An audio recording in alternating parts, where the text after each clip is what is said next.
लिखते लिखते, उनके संघर्ष को लिखते लिखते हमारे शब्द खत्म हो जाएंगे, लेकिन त्याग और करुणा की मूर्ति माता रमाई को हम शब्दों में व्यक्त और उनकी कुर्बानी को व्यक्त नहीं कर सकते। हकीकत में मैं जानता हूँ कैसी हो रामू तुम, फिर भी मैं पूछता हूँ कैसी हो रामू तुम। उसकी फटी हुई चादरों को टाँपती होगी, मेरे उलझे हुए रिश्तों को बनाती होगी, निभाती होगी, उनकी समस्याओं में उलझकर मेरी परेशानियों को सुलझाती होगी। हकीकत में मैं जानता हूँ कैसी होगी, फिर भी मैं पूछता हूँ कैसी हो रामू तुम। मेरे ज्ञान के पर्व में तुमने जलाई अपनी काया, मेरे ज्ञान के पर्व में तुमने जलाई अपनी काया, मेरे साथ पल पल चली तुम बनकर मेरा साया, और मेरे इस तपते जीवन में बनी बोधि वृक्ष सी तुम छाया। तुम्हारी आंखें समंदर से गहरी, तुम्हारी आंखें समंदर से गहरी धारा, उफनते तूफानों में बनी तुम मेरा सहारा।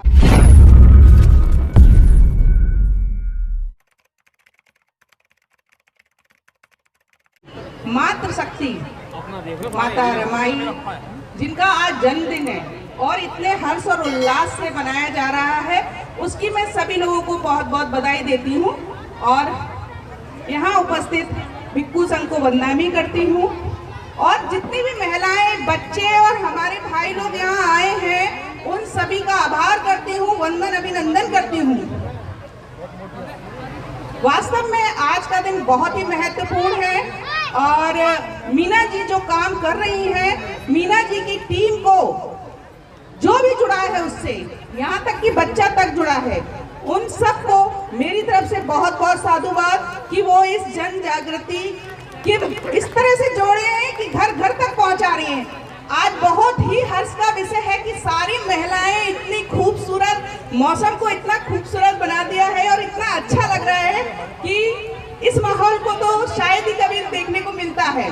तो इसलिए यहाँ उपस्थित सभी महिलाओं को, हमारी मातृशक्ति को बहुत बहुत साधुवाद। आप लोग यहाँ आए और हमारे भाई लोग, क्योंकि परिवार की पति पत्नी ये दो ऐसी दूरी है जिसका बैलेंस होना बहुत जरूरी है।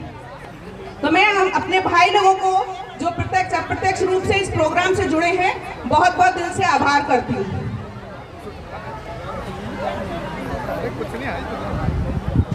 मैं आज एडवोकेट आशा गौतम, मीना जी के इस प्रोग्राम में उन्होंने मुझे आमंत्रित किया, इसके लिए दिल से उनका आभार व्यक्त करती हूँ। और इतना अच्छा मंचन, मैं मतलब अपने शब्द नहीं है क्या शब्दों को इस्तेमाल करूं कि इतना अच्छा प्रोग्राम और इतनी मेहनत, उनका पूरा परिवार, उनकी पूरी टीम इस प्रोग्राम में लगी हुई है। सैल्यूट है सबको। आज माता रमाई का जन्म दिवस है, तो माता रमाई का जो संघर्ष है, वास्तव में हमारे पास शब्द नहीं है। अभी मेरे से पहले बहुत सारे वक्ताओं ने बहुत सारी बातें कही, तो हमारे उनके संघर्ष के लिखते लिखते, उनके संघर्ष को लिखते लिखते हमारे शब्द खत्म हो जाएंगे, लेकिन त्याग और करुणा की मूर्ति माता रमाई को हम शब्दों में व्यक्त और उनकी कुर्बानी को व्यक्त नहीं कर सकते। उनको सादर नमन है और सभी को, हम सबको एक बार अगेन फिर से माता रमाई के जन्मदिन की बहुत बहुत बधाई। जब भी आप काजल लगाती हैं, गजरा लगाती हैं, तो माता रमाई की कुर्बानी को जरूर याद कीजिए और शीशे में खड़े होकर अपने आप को अप्रिशिएट कीजिए, अपने काम को अप्रिशिएट कीजिए। यहाँ मैं कुछ शब्दों को पिरोने की कोशिश कर रही हूँ बाबा साहब की नजरों से। जब बाबा साहब विदेश में थे, क्योंकि पति और पत्नी का रिश्ता इतना नाजुक होता है, वो सबसे पहले एक अच्छे दोस्त होते हैं, उसके बाद पति पत्नी होते हैं। तो बाबा साहब जब विदेश में थे, बाबा साहब सब जानते थे कि माता रमाई का कितना बड़ा योगदान है। बाबा साहब ने एक बुक को माता रमाई को समर्पित करते हुए ये कहा था, भीमा से भीमराव अंबेडकर बनने तक के सफर में माता रमाई मेरे साथ हर कदम पर साई की तरह खड़ी रही। ये मैडम कहाँ बैठेंगी? तो हमारी, मुझे लगता है कि लोग बहुत उत्साहित हैं और मंचन के लिए, तो मैं अपनी बात को यहाँ पर एक कविता के माध्यम से बाबा साहब की जो फीलिंग है उसे समझने की कोशिश कीजिए, उसको प्रस्तुत करना चाह रही हूँ। बाबा साहब बैठे हुए हैं, क्योंकि पति पत्नी का रिश्ता ऐसा है कि याद तो हमें आती है, चाहे कहीं भी हो, कुछ पल अपने लिए निकालने पड़ते हैं। हकीकत में मैं जानता हूँ कैसी हो रामू तुम, फिर भी मैं पूछता हूँ कैसी हो रामू तुम। मेरे इंतजार में एक एक पल गिनती होगी तुम, बेचैन होगी, बेताब भी होगी, और कोई खबर फिर भी ना मेरी मिलती होगी। मैं जानता हूँ कैसी होगी रामू फिर भी मैं पूछता हूँ कैसी हो रामू तुम। मेरे बिखरे हुए परिवार को संभालती होगी, अपनी उचकी फटी हुई चादरों को टांकती होगी, मेरे उलझे हुए रिश्तों को बनाती होगी, निभाती होगी, उनकी समस्याओं में उलझकर मेरी परेशानियों को सुलझाती होगी। हकीकत में मैं जानता हूँ कैसी होगी, फिर भी मैं पूछता हूँ कैसी हो रामू तुम। रोती भी होगी, बिलखती भी होगी, अपनी दसों दिशाओं को देखती भी होगी, कोई देख न ले तुम्हारा बिलखना, अपने आंचल से अपने ही आंसुओं को चुपचाप पहुँचती भी होगी। हकीकत में मैं जानता हूँ कैसी हो रामू तुम, फिर भी मैं पूछता हूँ कैसी हो रामू तुम। तुम देश में मैं परदेश में, भेजा तुमने ही मेरी ज्ञान पिपासा को शांत करने।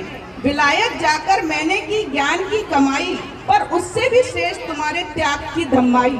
मैं जानता हूँ हकीकत में कैसी होगी, फिर भी मैं पूछता हूँ कैसी हो रमाऊ।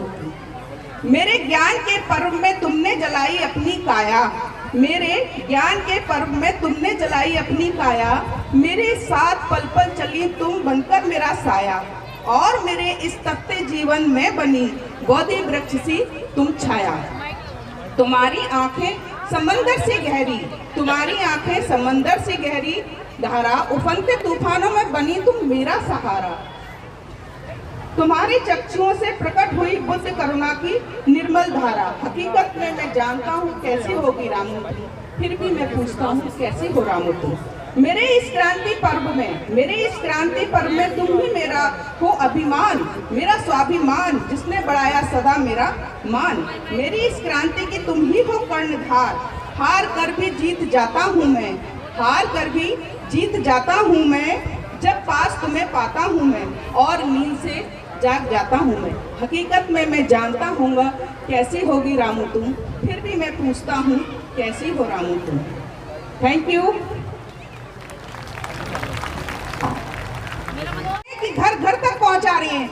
आज बहुत ही हर्ष का विषय है कि सारी महिलाएं इतनी खूबसूरत, मौसम को इतना खूबसूरत बना दिया है और इतना अच्छा लग रहा है कि इस माहौल को तो शायद ही कभी देखने को मिलता है। तो इसलिए यहाँ उपस्थित सभी महिलाओं को, हमारी मातृशक्ति को बहुत बहुत साधुवाद। आप लोग यहाँ आए और हमारे भाई लोग, क्योंकि परिवार की पति पत्नी ये दो ऐसी दूरी है जिसका बैलेंस होना बहुत जरूरी है। तो मैं हम अपने भाई लोगों को जो प्रत्यक्ष अप्रत्यक्ष रूप से इस प्रोग्राम से जुड़े हैं बहुत बहुत दिल से आभार करती हूँ।